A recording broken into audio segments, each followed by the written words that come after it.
Hey guys, how y'all doing? I'm here to give you guys a recap on the new chapter of Shingeki no Kyojin, or you could call it Attack on Titan, on chapter 108. Yeah, this chapter came out last night, and I could have just stayed up and then just give you guys a recap, but it was a little bit late at night. Not to mention I was a little exhausted after a couple unexpected events having to happen. So if anything else, let's just get this started. We have to it that there's a group meeting between the military brigade that keeps an eye on the capital or keeps in order. We have to it that they're talking about Historia and apparently, and one of them is pretty much concerned and doesn't really care much about the subjects of Ymir or just concerned about Historia because we have to it that many of the population or the plan was to have Historia actually eat Zeke, as soon as he arrived on the island. But to think that she gotten pregnant, we don't even know who the heck she got impregnated with. But one of them says we can't have any complaints because the queen has the authority to choose who her heirs are, and whoever gives her a baby, etc. We have to it that the guy, I think Nicholas or Nick, I believe, or I forgot the guy's name, but he was a friend of Irvin, very close friend. He told a story where I think a young queen of Historia was a young queen actually been bullied by someone and ends up choosing the same person that bullied her because of his dedication and lowering his head and wants to make up for what he's done, and she chose him to have a baby with, and that queen has that authority of a decision. But pretty much one of them is still concerned because the timing of this pregnancy is pretty bad, don't you think? I mean, a tragic fate to be passed down or something with this Beast Titan inheritance. It's really, really bad. However, there was some advice involving about something about pregnancy where where the garrison is thinking of feeding Zeke to the queen as soon as possible. However, you won't have to become a Titan after you deliver, And this is really, really tough, because we have to that most of them really wants Historia to eat Zeke right away so she could inherit his Titan powers. But we have to it that that the queen many people thinks that the queen impregnated herself so she could save Zeke's life, but apparently we also see to it that they talked about Yelena, that she's one of the smartest people out there and she's very dangerous. But one of them says how about she just become a Titan with the child? I'm pretty sure nothing bad would happen. But one of them says no, the baby would die. Moreover, if something happens to Queen's body, that's the end of it. Even so, her life is threatened already by delivering the child anyway. So I go oh man, I don't even want to think about that, that kind of thing.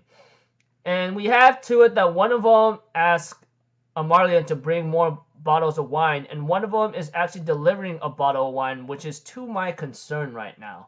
But we could get to that towards the end of the video after I finish my recap. Then there's a scenery switch between Mikasa, Armin, Jean, and Connie, And they end up talking about putting a plan into motion that's going to be very, very bad right now because they're all in trouble. Not to mention, John mentioned about Zeke's intent has never been verified and it's very dangerous. And Eren, who talked with Zeke exclusively, is now in huge favor of Zeke's plan. I wonder what they were talking about. And we have to it that Connie mentioned something do you think that was Eren? I don't think so. Eren is not that guy, Apparently, Connie is pretty much saying over on General in the group meeting with Mikasa, Armin, and Jean is that that's not Eren. Because if he actually is cooperating on the other side, we should really cut down the guy. But Mikasa was against the idea, and Connie's like, are you going to side with them, Mikasa? Is that it? But Mikasa says, I'm not going to. Eren actually treasures us more than anyone else. And she ends up explaining a story 1 year ago where Levi's group is working on a railroad or something, and apparently it's tiring them out, that kind of thing. And we see to it that Jean goes hey, is this really our job? We don't have to do it. That if that idiot go about saying something weird, such as helping training our buddies and will help the island's development, currently we can only sit and wait for Hizuru's reply, you know? And yeah, the meeting is taking past 1 year's time, 1 year ago, about having to rely on a rumbling plan whatsoever, and with that, Historia wouldn't have to suffer such terrible circumstances, etc. We have to it that Hans comes by to bring up some news, but not before Jean goes going to comedic moment like we have to be freaking Aaron's escorts, you know, that idiot or something. And freaking like Levi says, "Wow, you guys only grew in size, it seems. That's it." And we see to it that we get a reply from the Azumabitos, and apparently it's a failure. It seems like they probably can't help them. And they go like, "Are you freaking serious?" And Han says it's to be expected. Hizuru will want a monopoly on Paradise Island's resources and won't allow the trading of them with other countries. It seems they do wish for our human rights, but they are putting on a weird farce as if they don't want to help anyone. Not only that, but the world seems that Paradise will be a center for disaster so that other countries can remain stable. And they go like, what the hell are we supposed to do? We have no choice but to put trust in using the rumbling, right? Is there no other way to sacrifice Historia, as Eren asks? Apparently, Levi says yes. Hizuru has intended for the rumbling and also included increasing our forces as part of the treaty. But Armin's like, are you kidding me? The world is really seeing us as an evil 100 years ago. They don't even know our intent and concludes that we're just devils on behalf of us. So why is everyone against the peaceful path? And we have to it that Mikasa explained that's probably because they don't know. They're scared as they don't know what kind of people who we are. And Hanji explains that's exactly right. Nothing would change even if we went along with the plan Azumato has sent us. The world cannot trust those faces they have not even seen at all. But even so, let's go and meet them. If there's something we don't know, we can go there to understand. Is that not the Survey Corps way? And they all agree. And we see to it that they're going to infiltrate Marley and stand in their position and thinking of that of Hanji or something, you know? But we see to it that they end up talking about like asking for help from either the volunteers or the Miss Kiyomi, you know? And Connie's thinking about oh, what should I bring? Something that shouldn't be upset stomach. And Sasha's like gastrics, medicine, toothbrushes, anything that reminds us of home. And Mikasa's like, are you even listening? And Jean's like, Nicolo said that there are many people with wine, so it'd be fine. And we see to it the Armin says, thankfully that Eldian language is also a common language, so there are a lot of countries we could communicate with. We have to be careful with our accent or phrasing though. If the world knew we wish for peace, then as Hanji says, something might change. We have to it that Eren says, yeah, if only we had more time. Zeke only has 2 years left. I have about 5 years left. I need to decide soon who will inherit my Titan, you know? And Mikasa says she'll volunteer to inherit it, but Jean's like, I don't think you should, because think about it. You're part of an Ackerman family, right? Not to mention you're half Asian. You're not sure we're not even sure if you can actually inherit its power or not. And we see to it that Jean says he will inherit the Titan power, although he doesn't like it to inherit it from an idiot like him. But is there any other genius like me? But we have to it that Connie says, we can't have someone great like that die in 13 years then, idiot. You should become the leader of a ministry or something. The one to inherit Eren's Titan will be me, as Connie explains it. And Connie's like, don't you think it'll be a great idea? Better than Jean, right? I can inherit your Titan power? But Sasha's like, you're an idiot. You know that, right? This is all driving me crazy, but I'll inherit it. But Connie's like, don't you understand? You're actually an idiot yourself. You're actually contradicting yourself. Can't you see that? But Eren says, I have no intention of leaving it to you guys, though. And Jean's like, why is that? And Eren explains, like, you guys are valuable to me, more than anyone else in the world. And everyone's actually blushing about this. And of course, Jean's like, why are you blushing, huh? And why are you becoming so fixed about this atmosphere? And Eren's like, what can I do? But Armin's like, yeah, it's because of the evening glow. Everyone's red right now, you know? And everyone is just like blushing, not saying anything, especially when they say like, Eren would take care of us. And now we go back to present time right now where we don't really know why he's becoming more aggressive than anywhere else. Mikasa was just trying to back him up for maybe his reasons here and there. But Jean mentions that Eren has become more violent and more barbaric than ever, He asked Armin to destroy the port, and he summoned you to the battleground, as well as Connie and Sasha. He says we're all special to him, but Sasha ends up dead. But Mikasa tries to back him up, but Connie says, listen, do you have any idea how Eren reacted when Sasha died? He never cried. He never got angry. He freaking laughed. I wonder what's so funny when Sasha died, Why do you think Eren laughed? Explain that to me, Mikasa. When it comes to you, you know everything, don't you? And we have to it that Armin says, let's just speak with Eren, okay? Me, Mikasa, and Eren, the three of us. I'll try to arrange for us to meet and talk. Talk, and then what? As Jean explains it. Armin therefore brings up a past event of what happened a long time ago by saying, before the one and only time that Eren used the Founding Titan's power was when Dina, the Titan with royal blood, was captured and eaten by the surrounding Titans. That wasn't Dina's will. It was because Eren willed it. In other words, Dina's Titan was the trigger for the Founding Titan's power, but is not the one that controls it. The one who controls it is Eren, who possesses the Founding Titan. This should apply to Eren and Zeke as well. And Armin says, if that's the case, even if Zeke is planning something, if Eren rejects it, it won't work. So as long as Eren holds the decisive power is aligned with our aims, there's no problem. But Jean says, and what will you do if Eren's aims are the same as Zeke's? Then Armin says, for the army who has the Titan serum, there is a choice. And Mikasa's like, you can't be serious, right? And Armin says that we'll transform someone else we can trust into a Titan and have them inherit Eren's Founding Titan. But Mikasa's like, look, Eren still has time left. And Armin's like, yeah, I know, but let's confirm Eren's true intentions and then explain that Eren is on our side. And we see Eren still in the prison cell with that violent, barbaric look whatsoever, And we see a scene where Zeke is at the forest with Levi and the others. And as for Gabby and Falco, they ran really far. And we had to that Falco's like, take off that armband, dude. You're gonna get yourself freaking drawn attention to. And Gabby's like, even if a normal person sees it, they won't know what it is. But Falco's like, if a soldier sees it, they'll know. Just take it off, will you? And freaking Gabby's like, why would there be a soldier out here in the middle of nowhere? And Falco's trying to reason with Gabby by saying, if you keep it on, you'll eventually get discovered, and there's no way we can get back to Marley. And Gabby's like, we can't go back to Marley. I just want to find Zeke and ask him before I get captured and killed.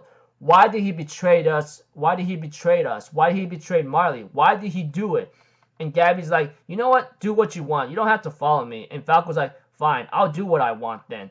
I'll throw this away for you. And he takes up that armband from Gabby, and Gabby shoves him down to the ground, goes like, give it back. I'm a good Eldian. If I don't have that, I'll be the same as the devils on this island. And Falco's like, what the hell are you talking about? Are you freaking crazy or what? And Gabby gets really upset at Falco and says, give it back to me, alright? Why did you have to follow me, huh? There's no need for you to die here too, And we had to it that a girl ends up talking to Gabby and Falco and says, what are you two doing? It's early morning right now. Where did you come from?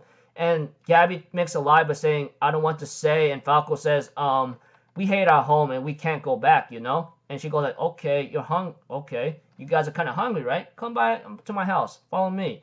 And Falco grabs the rock and tells Gabby to calm down, And we see to it, we go back to a Marley country right now. And they realize that the Titan, when they were investigating the Titan Beast's corpse, apparently, we discovered the dismembered parts of his body after it has been exploded to pieces. Apparently, it was actually a stand-in. It was actually a stand-in of someone else's body. And apparently, we had to it that the Marley army captain realizes that Zeke has faked his death and actually escaped hand-to-hand with the higher-ups enemies of the Paradise Islands. And if Piek's suspicions are correct, 4 years ago, it looks like Zeke has been betraying Marley from the start to grab some associates to help him out. Not to mention the newly developed 3DM G gear incorporated with Marley and technology, and the airship they escaped on, they could not have operated without military training. And therefore, Porco was really upset about this by realizing that the person we've been fighting beside each other all this time turned out to be the traitor Zeke, huh? This sucks. But we have to it that the army captain says, listen, we can't just leave things as it be right now, can we? Those foreign higher-ups and journalists who were actually part of the crowd experience the attack on Marley had spread word about the danger of Paradise Island now. Soon we'll have the entire forces joined together against Paradise Island, etc. Within the 6 months, the Great Allied forces will carry a scorched earth strategy on Paradise Island. But Falco's brother is like, 6 months? What are you talking about? Will Gabby and Falco's rescue operation take place in 6 months as well? That would take too long. But the army captain Marley says, like, we have to let them assemble, you know? And if we attack Paradise Island as we are now, we'll be destroyed like last time. Think about what happened many years ago. And we see to it that Reiner's like, look, I think Zeke must be thinking of a strategy as well. Right now, like whatever comes out in the 6 months, he's coming up with his own kind of plan, even though his life is limited. And he goes like, and the Marley captain, Margith, or whatever his name is, says like, so what do you think we should do? You think Zeke's planning something right now? And Reiner's like, yeah, he is planning something.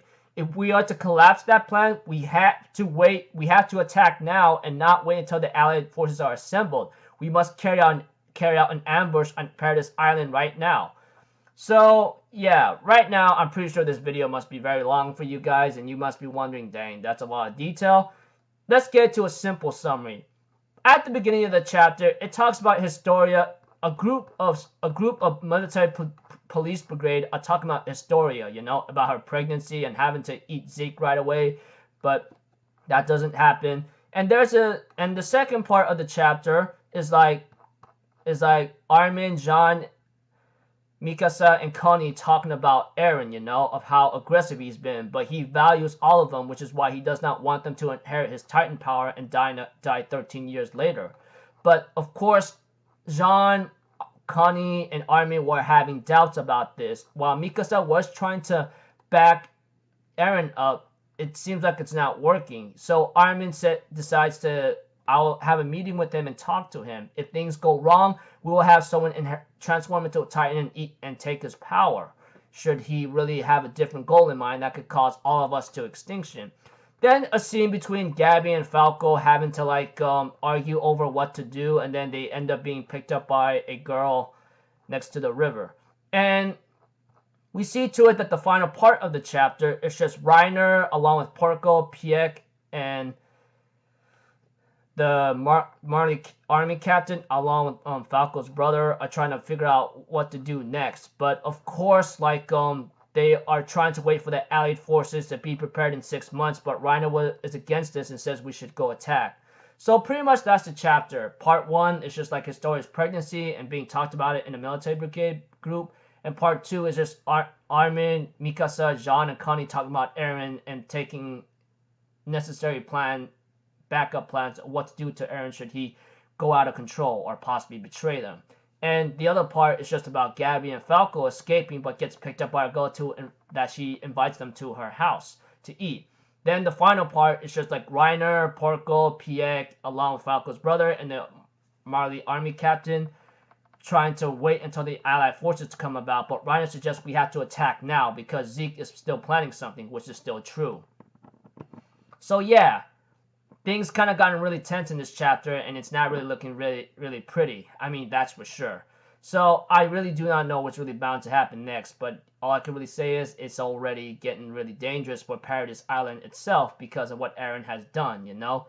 It's not very pretty for all of our characters on Paradise Island because they're about to go against the entire world, which is going to be one hell of a bloodbath. But we'll have to see. Until then, I will see you guys in my next video. So, I'm Alpha Zero, people. Have a good day, and I'll see you guys next time, alright? Peace out. Bye-bye. Toot-toot-toot!